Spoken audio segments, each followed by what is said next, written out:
Coach, if you would, please start us off with some comments. Yeah, just congratulate Alabama State on a great season, a historic season for the Hornets. They represented their university in an outstanding way, and they were a formidable opponent. We didn't play our best, but I think they had a lot to do with it, and so I just give them a great deal of credit. Miles was terrific. Tahad was terrific at times. Johni dominated on the inside when he had to, but we can play. Trust me, we can play, and we'll need to play a lot better.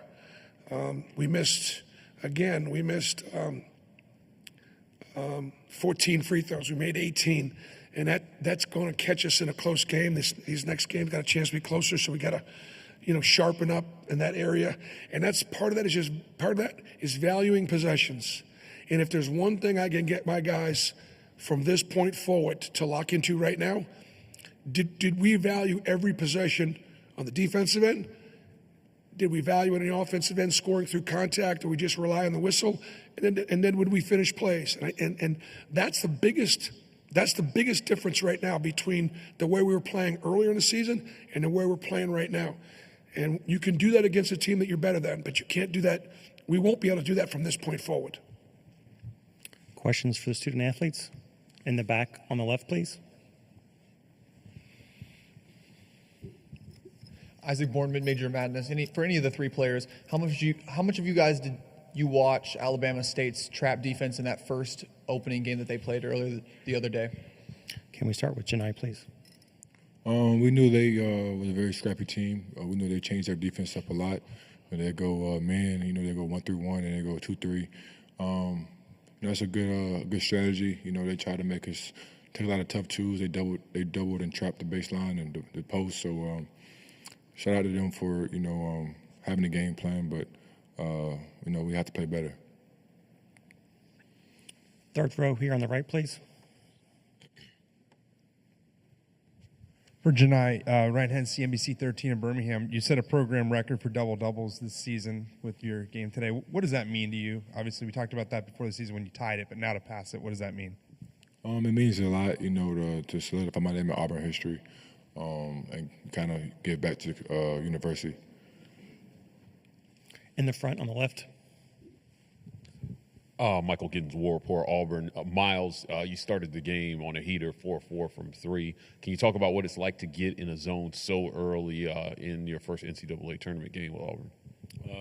It's everything I dreamed of. It's great. My teammates did a great job of finding me, and all I had to do was knock it down. So just credit to my teammates for giving me open looks. Stay in the front row.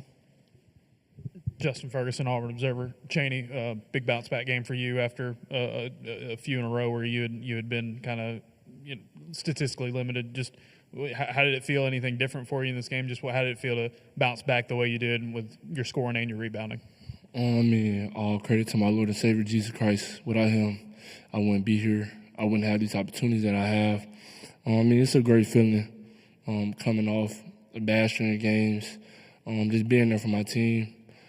Just doing everything I can and just playing hard. And that's all I can do, and that's all I will do from here on out. So, it's a great feeling, and it's a blessing as well. Back row on the left. Johni, you're spending some time pretty close to where you started college at Morehead, so have you been able to talk with any old friends from there? Oh, yeah. I had a couple friends from Morehead come to the game. In the front again on the left. Miles, there's the play late there in the first half where you hit that corner three off the scramble. Just how big of a bucket was that? And y'all, fighting for that rebound after, Johni's and one. It just kind of gave y'all a lift heading into halftime. Right, it was huge for us and our energy. At that moment of the game, our energy was kind of low. Alabama State had just came off a run, so we needed to make a couple of big plays in order to get back on our run. So I just seen the ball going, and I was close to the three-point line. I stepped back and made the shot. Right here in the front. Michael Giddens, War Report, Auburn. Miles, you seem to take a more vocal role in this game. when Alabama State went on the run, talking to the team about getting that energy up. Can you talk about what you said to your teammates in that moment? I mean, this is win or go home time. So we got to do whatever it takes to win. And at that moment of the game, we needed some energy. So people we rely on throughout the team for energy, they weren't there. So I had to bring another level of energy to get us going. Anything else? Great. We'll go ahead and excuse the student athletes. Thanks so much, fellas.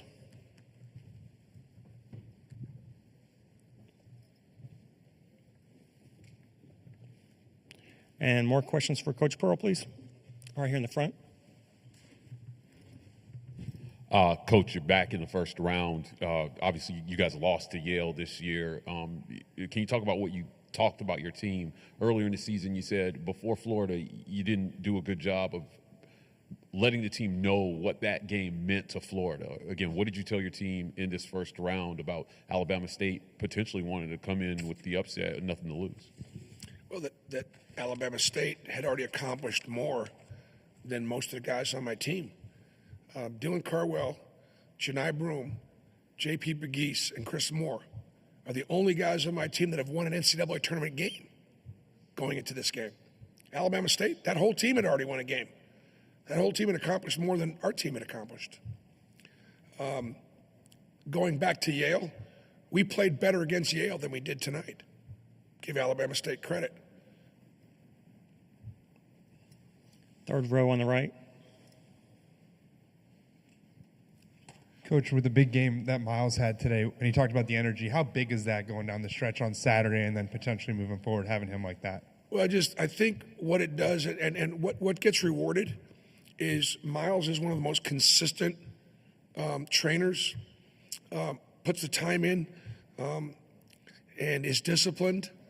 And so you love to see guys get rewarded who grind, do the right things, train the right way, unselfish. And the thing I loved about Miles' shots were they were all shots within the framework of the offense. They were all shots coming off of screens. They were all shots where everybody in the building knew he was going to take that shot. So the wonderful thing about Miles Kelly is you absolutely know what you're going to get. And I think that's why Miles has got a chance to be one of the better pros that we have on this team, because he is going to 3-and-D at the next level, and you can count on it. And that maturity, that taking care of business is a part of who he is. And I think the scouts see that clearly. We'll go here on the right, front row. Bruce Philip Marshall, Auburn 247 Sports. You said you played better against Yale last year than you did in this game. We shot 50%. We had a great assist-turnover ratio. We missed free throws in that game too, but we actually played better against Did that Yale. surprise you that it was that way today, considering all the talk and everything going into this tournament? Yeah, I thought our effort and energy could have been better. I thought Alabama State was able to beat us off the closeouts a little bit too much. I thought our bigs did a pretty good job at challenging shots at the rim, but we just weren't sharp.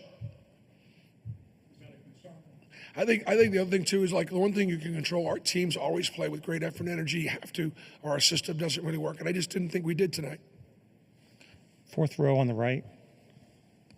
Joe Rexford with The Athletic. Bruce, you're talking about the value of the possessions on both ends. How long has that been a thing? Is that just like the 3 of 4 losses going into this, or has that been going on for a bit here? I'd say it's been, maybe the last month or so, whereas I think, prior to that, probably we're just a little sharper.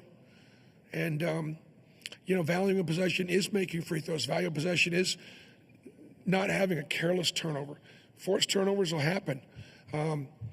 Taking shots that we know, man, that play wasn't designed for that look. And you know it, and your teammates know it, and yet you do it anyways. So if we can get on the same page a little bit more, and again, like I said, value that possession, we got a chance. Creighton is a very veteran team that they've been through it. They're not going to beat themselves. We'll have a great game plan together, but it's going to be a very, very tough second round for us. Let's go on here in the front row real quick. Michael Giddens, War Report, Auburn. Coach, can you talk about Tahad Pettiford tonight?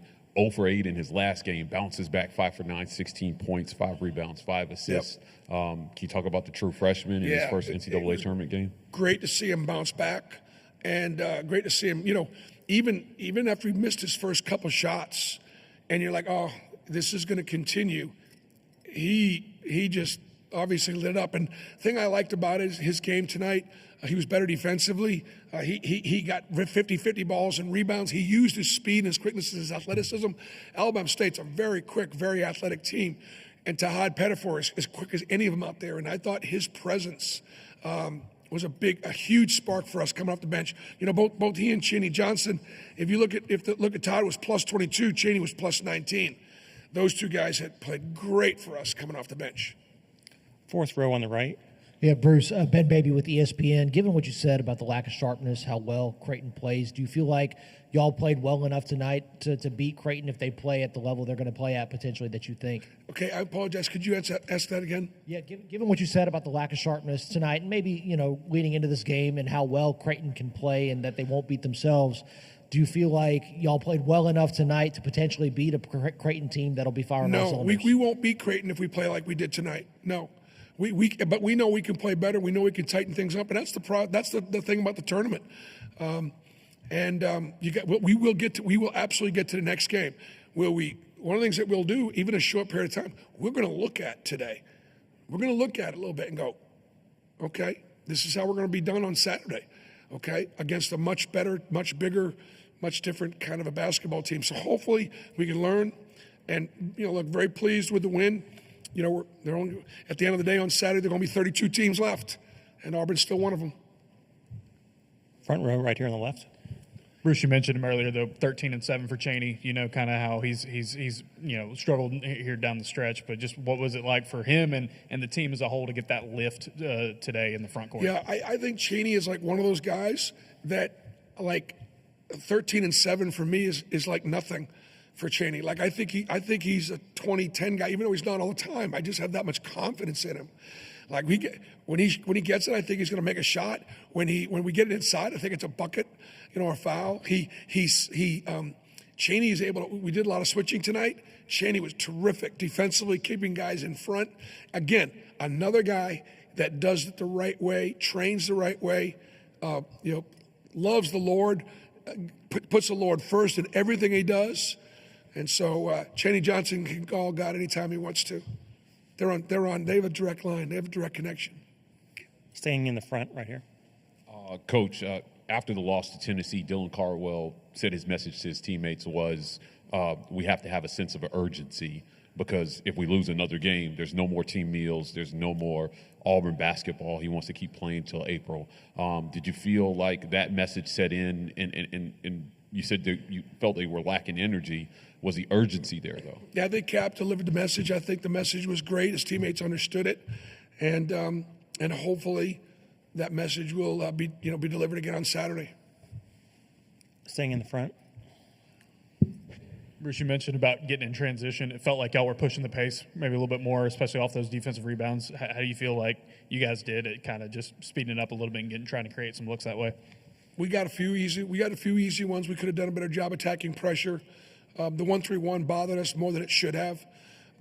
Again, this is Alabama State playing. They do a nice job of mixing things up. So, we make you think and make you do a lot of things we hadn't had to do. Haven't played against a 1-3-1 in 2 months, but that's why Coach does a nice job.